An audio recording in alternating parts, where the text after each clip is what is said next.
Karena gue merasa pelatih itu luar biasa effortnya. Tapi nggak dihargai.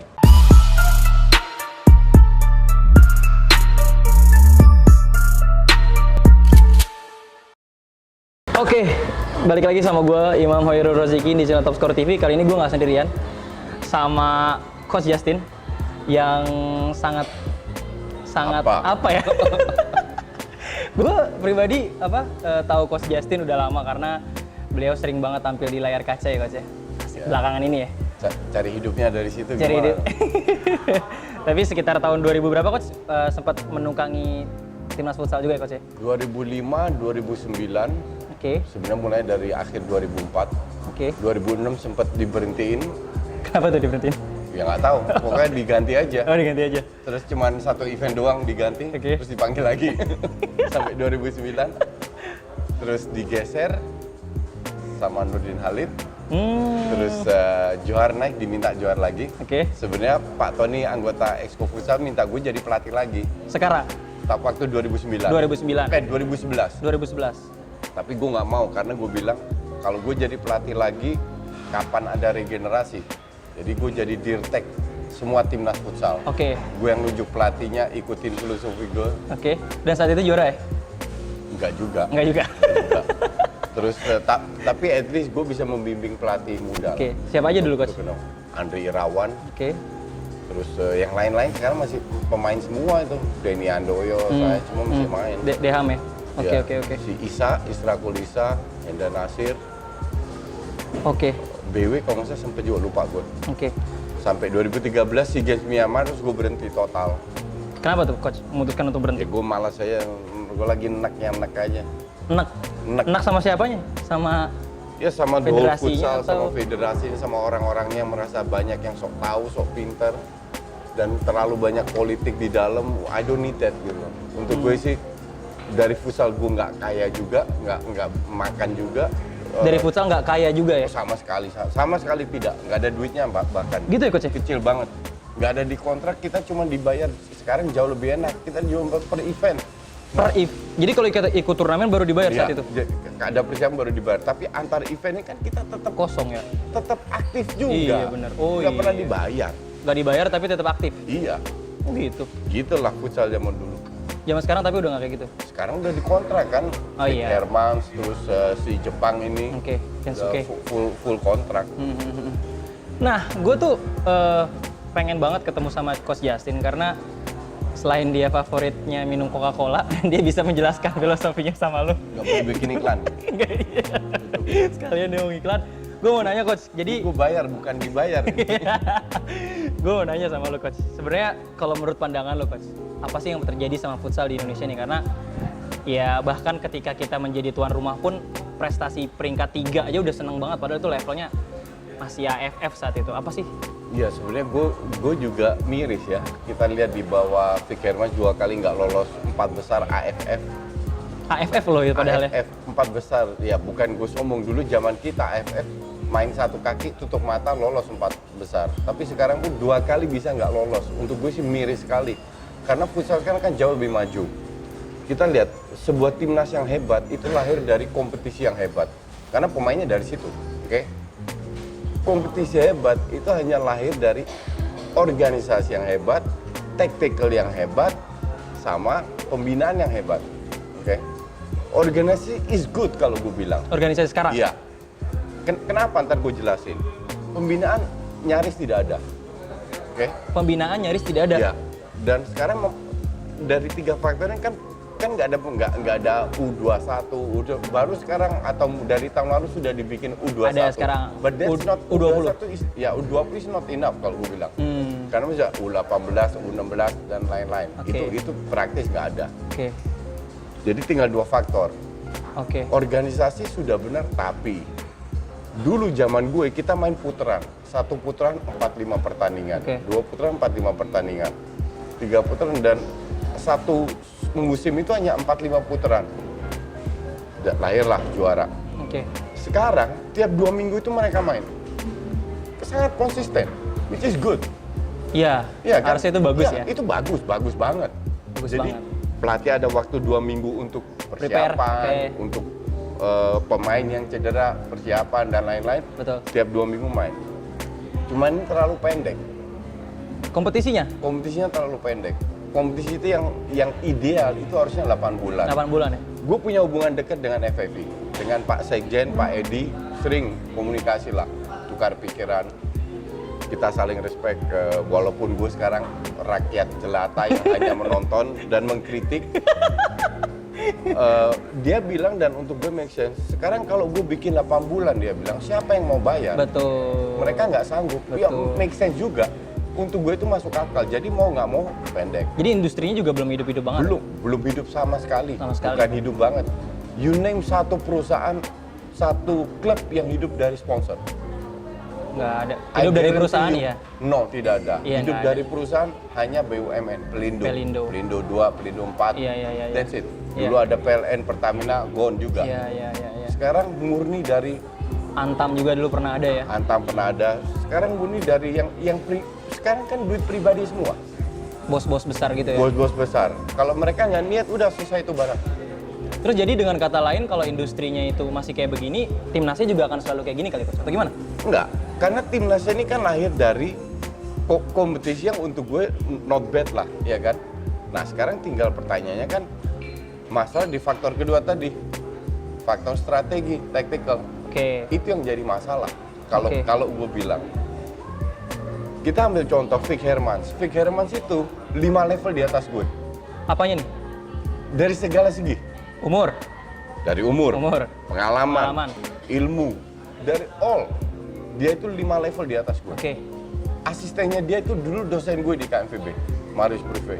Jadi gue kenal Vic Hermans dari 2007. Oke. Waktu di 2008, 2007-2008. Di KL World 5. Dia waktu itu pegang timnas Belanda. Sampai detik ini kita sekali-sekali masih hubungan. Oke. Sekarang bagaimana lu bilang pelatih yang sudah membuktikan di dunia gagal di kita? Tapi tidak proven di Indonesia. Tidak proven. Nah, berarti itu apakah memang faktor pelatihnya atau nggak mungkin pelatih kayak begitu? Berarti untuk membuat tim hebat nggak harus punya pelatih hebat. Oke. Jadi banyak banget faktornya. Banyak banget faktor.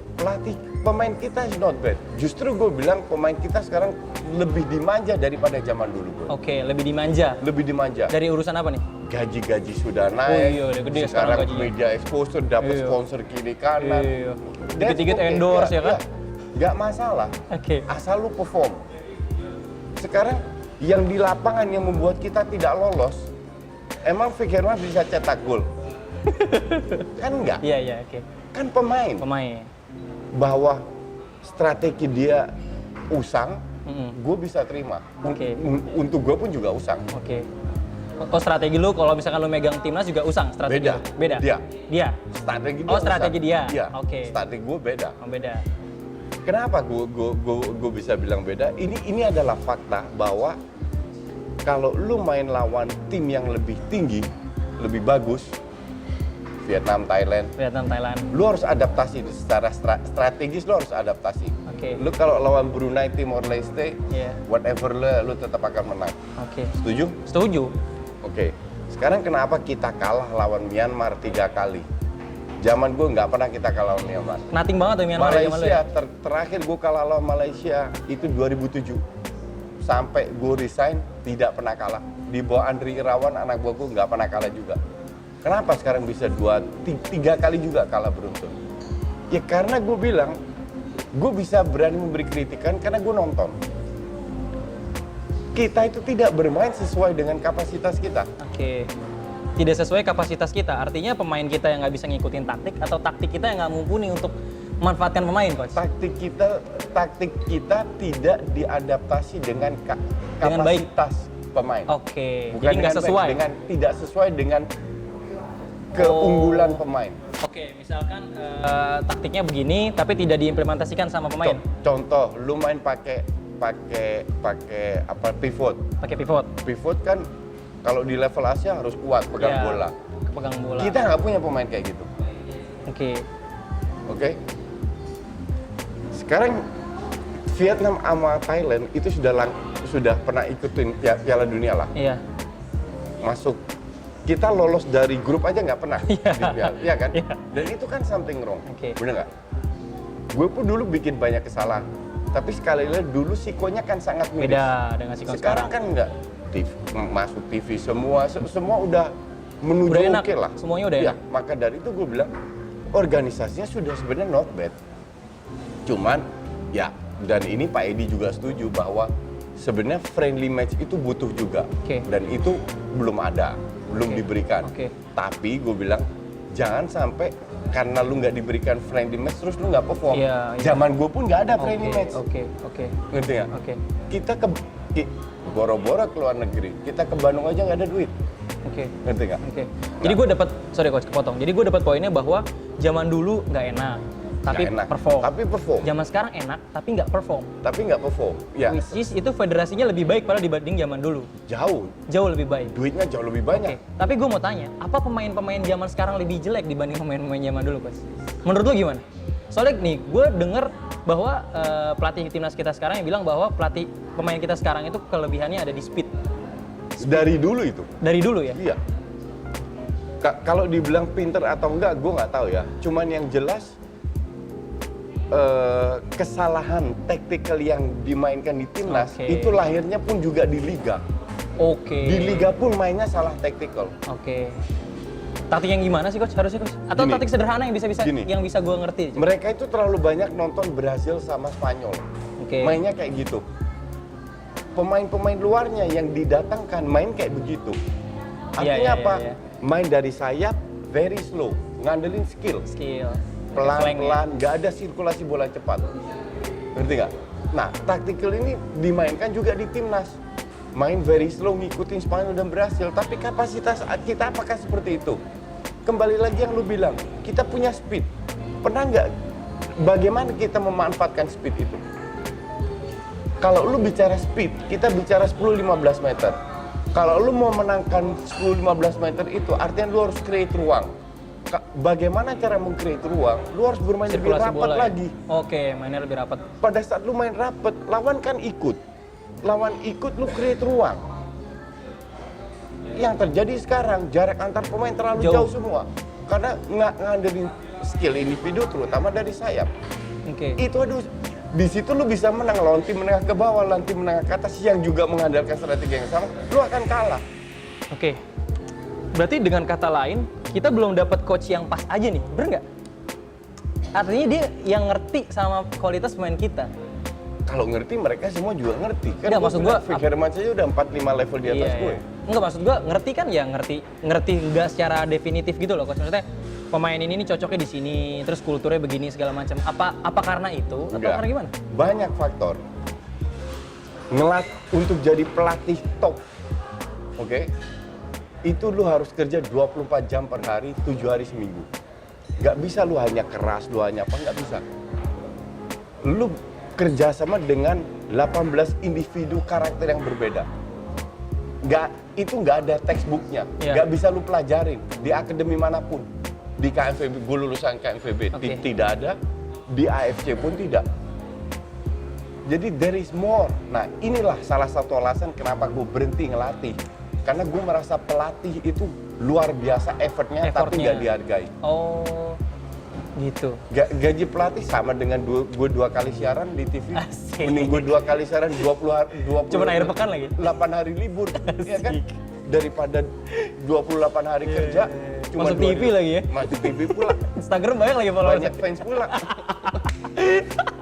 Oke, berarti nggak? ya paham. Oke, berarti kita gue dapat insight bahwasanya sebenarnya ada sesuatu yang bahkan ketika coachnya bagus pun belum tentu dia bisa megang Indonesia Belum gitu. Ya. tentu. Berarti kalau menurut gua bener nggak kalau seandainya kita dapat coach yang nge-klop gitu ya, bukan Jurgen Klopp ya, tapi yang nge-klop gitu ya. Apakah memang sebenarnya solusinya cuma ada di coach doang? Karena menurut gua ini kan makin turun nih dari Vick Herman terus kayak makin muda. Ya. Nah, itu gimana tuh coach? Nah. Tinggal dapat coach aja nih. Tinggal dapet coach yang cocok, yang mendedikasikan. Gue lihat Kensuke, dedikasinya ini tinggi. Tinggi banget, banget. Cuman still dia itu nggak bisa komunikasi. I see, betul. Lo tahu orang Indonesia sendiri kan baperan, dikit-dikit ada masalah ini. Bagaimana masa lu pada saat lu komunikasi dengan translator, message-nya udah beda. Beda. Ngerti nggak? That's why gue selalu bilang, ya gue pengen tahu sejauh mana aja nih barang. Beliau ya? Iya. Berarti kenapa enggak kita utus coach di Indonesia magang di luar gitu kali coach? Nggak bisa. Kalau seandainya segampang itu, Indonesia udah dari kapan juara tahu, dunia? Tidak segampang itu, maka dari itu coach itu job yang sangat berat. Sekarang kita datengin memperbolehkan 2 pemain luar, oke? Di AFC antar klub deh, kita berprestasi nggak? Hancur-hancuran juga. Iya. Kenapa? Dikira gampang latih. Job pelatih itu diremehkan di Indonesia karena lu ikut lulus AFC, lu udah punya title coach. Padahal nggak se gitu banget ya. Sama kayak lu ambil SIM, emang lu bisa nyetir? Kan enggak. Iya kan? Oke, paham. Nah, berarti apa nih coach? Gue belum dapet poin ini. Kira-kira apa yang message yang harus kita sampaikan kepada viewers bahwa Nggak bisa. Atau nggak bisa kita urai dalam video ini? Message-nya adalah dimulai dari klub dulu. Oke, dimulai Klub dari klub. satu liga, strategi harus dirubah semua sesuai dengan strategi timnas. Bermain poin tuh. Bermain tanpa pivot. Bermain seperti apa? Rusia. Seperti timnas Belanda sekarang. Bukan yang pakai dulu, pivot? sekarang. Nggak pakai pivot. Pivot tapi mobile. Oke. Pivotnya mobile. Pivot tuh so yesterday atau gimana sih coach menurut coach? Enggak. Tergantung strategi aja ya? Pivot itu lu kalau punya pemain yang kuat di level kayak pemain Iran yang kuat-kuat itu, yang bisa nahan bola, nggak masalah. Pivot itu hanya bagian dari begitu banyak strategi. Karena kita tidak punya pivot yang kuat di level luar negeri, beda kalau di level sini. Di level sini sih bisa-bisa aja. Di luar negeri lu akan kalah. That's why you have to change that demi kepentingan timnas. Oke, berarti dengan kata lain transformasi kebutuhan taktik pusat atau timnas harus ditransformasikan secara baik ke tim. Akan lebih gampang untuk pemainnya screeningnya dan menyesuaikan pada saat mereka bermain dengan strategi sama di klub. Tidak ada satu klub, gua hanya melihat satu yang sedikit berbeda. Pegasus. Ya, Pegasus. Oh, Pegasus? Ya. Pegasus yang kalah-kalah mulu. Iya. Apa yang membuat berbeda coach? Seru nih. Iya strateginya. Oh gitu. Cuman pemainnya kualitasnya nggak bagus. Ngerti nggak? Oke. Black Steel skill individu semua. Di sini bagus. Prestasi Black Steel di AFC apa atau di apa? Kan nothing juga. Oke, siap. Jadi kita harus sebagai klub tim harus berpikir lebih jauh lagi. Oke, siap. Tapi Black Steel ini kan udah pegang sama Coach Yori, which is dia adalah pernah megang U20-nya timnas. Ya, sehebat apa? Ya. Lu bilang lolos di atas kertas. Gue nonton mereka main. Oke. Detik terakhir seri lawan Jepang. Detik terakhir seri lawan Vietnam. Di press habis-habisan nggak bisa keluar. Main dengan pivot statis di depan. Pivot statis? Ya, itu gue sempat protes. Sampai Vic Hermans dengan ada diskusi sedikit, gue hanya kasih masukan. Lu mau main apa bebas, tapi pada saat lu di press, pemain lu nggak boleh keluar. You must do something as a coach. Kalau lu nggak melakukan apa-apa, ya gue geram juga yang nonton. Ngerti nggak? Jiwa komentatornya keluar. Iya, jiwa pelatihnya. Jiwa pelatihnya, sorry. Bukan komentatornya, iya kan? Oke. Jiwa pelatihnya keluar, siap. Oke. Makin seru diskusinya. Gimana kalau kita skip ke episode berikutnya biar penonton masih bisa nonton? Kita atur. Itu aja diskusi gue dengan Coach Justin untuk tema ini. Nanti akan ada tema-tema berikutnya mudah-mudahan yang pasti akan semakin seru ke depannya. Coach Justin punya YouTube dan subscribersnya juga udah berapa sekarang, Coach? 28.000. Wih, 28.000. Baru 2 bulan ya? Baru 2 bulan. 28.000. Edan lah pokoknya. Jangan nggak usah gue saranin ya. Nggak usah. Udah banyak katanya. Kalau gue kan lebih ke bola ya. Bola. Cuman sekali-sekali futsal. Futsal. Nanti akan lebih sering lagi bahas futsal ya? Kalau kita siap berkolaborasi. Siap. Oke, itu aja. Terima kasih. Jangan lupa subscribe dan juga share sih. Terutama di-share ke teman-temannya ya supaya insight futsalnya juga makin tambah. Kalau mau tanya boleh, bisa, kalau banyak pertanyaan yang sama bisa sekali-sekali kita bahas. Oke, boleh. Siap. Itu aja. Jangan lupa komen kalau lo ada pertanyaan, nanti siapa tahu kita bahas lagi Coach pertanyaannya. Siap. Terima kasih, sampai ketemu lagi di lain kesempatan. Bye.